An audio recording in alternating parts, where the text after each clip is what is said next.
Hello and welcome to Black Money Daily, economic news from our point of view. We release a podcast every weekday at lunchtime, so don't forget to subscribe.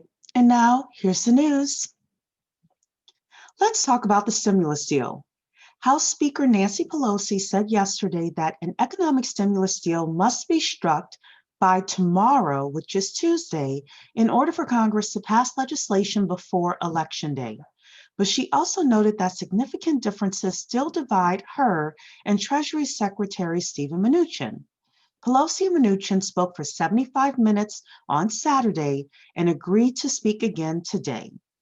Tomorrow's deadline is exactly 2 weeks before the November 3rd elections. The White House and Pelosi appear to be at odds more over the substance of the package and not the dollar amount. In an interview broadcast Saturday with the Milwaukee television station, Trump said he would approve a spending package that was larger than even the $2.2 trillion that the Democrats have sought. There's a lot of negotiating still to be done. Black tech businesses in Atlanta received $2.35 million from Google.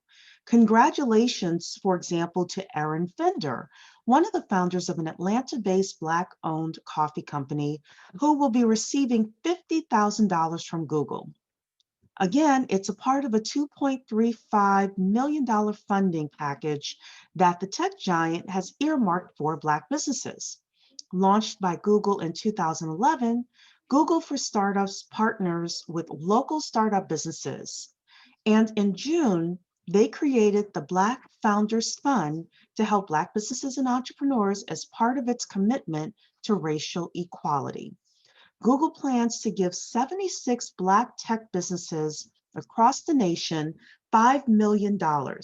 Atlanta is a prominent city for Black techpreneurs, and they received almost half of the overall funding. Joel Burke-Solomon, who is head of Google for Startups US, said in a press release, open quote, by combining cash awards with Google for Startups mentorship and programming, we hope to help create a more level playing field for these founders who are building amazing companies and making an impact on their communities, close quote. Black Americans are paying more to own a home and are falling further behind. Black Americans pay more than any other group to own a home, a disparity that contributes to roughly half of the $130,000 retirement savings gap between Blacks and whites. This is according to a new study from MIT. Black homeowners pay more in mortgage interest, mortgage insurance, and property taxes than other homeowners, according to the paper by Edward Golding, an executive director of the MIT Golub Center for Finance and Policy, and his co-authors Michelle Aronowitz and Jung Hyun Choi. Overall, the differences in mortgage interest payments amount to $743 a year. Mortgage insurance premiums come to $550 a year, and property taxes are about $390 per year. Together, this results in $67,320 in lost retirement savings for Black homeowners when invested over 30 years, according to the MIT study. These inequities make it impossible for Black homeowners to build wealth through home ownership at the same rate as white households, according to Golding, who was head of the Federal Housing Administration from 2015 to 2017. Today's show is sponsored by the 10K Project, and we do have an upcoming event if you want to reinvent yourself financially for 2021. On Monday, October 19th at 6 p.m. Eastern Time, we have a special guest coming to tell us how. Visit the10kproject.com to register. There is no charge to attend. Trump and Biden are using campaign apps to gather mounds of voter data.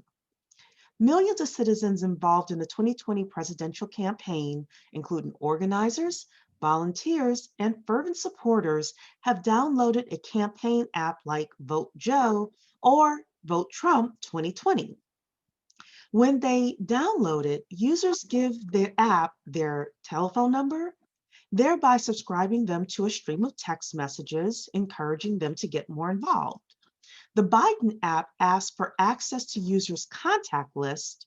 The Trump app asks for access to a user's GPS and Bluetooth data. Now, many privacy advocates are concerned. Right now, the two parties have different approaches.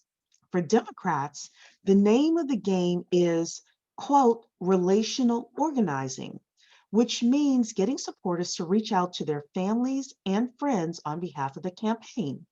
That's why the Vote Joe app asks for access to a user's contact list. If permission is granted, the app matches a user's contacts with the national voter file, allowing them to filter friends and family by political affiliation, voting history, and whether or not they live in a battleground state, thereby helping volunteers understand where their efforts would best be spent. It's a strategy that Obama team implemented with great success in 2008 and 2012. And while it may seem pretty innocuous, many experts may have reason to be concerned.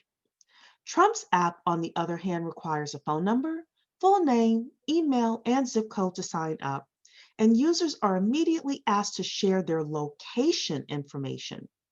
While the app says it needs this to show user events in the area, experts say the campaign could easily use it for other purposes. Many are concerned that all these tiny things are collected, centralized, and out of your power with regards to how they are used.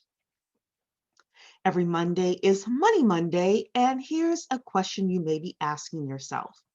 How do I evaluate an investment?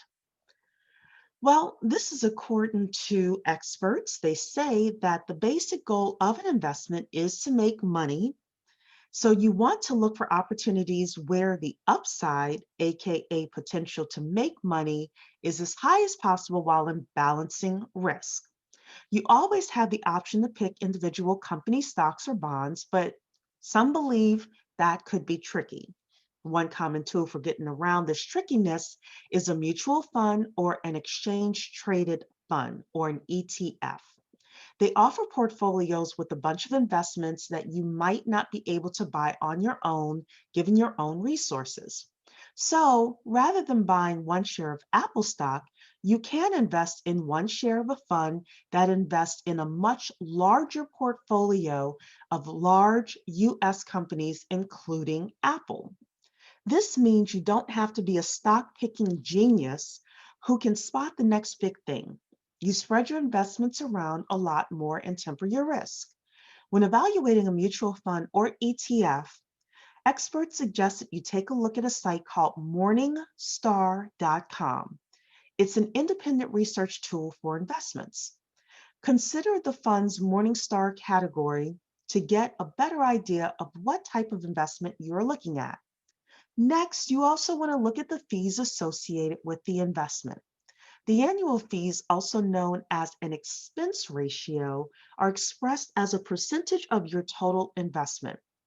For example, an expense ratio of 0.5% means that you pay $5 annually to invest $1,000 into the fund.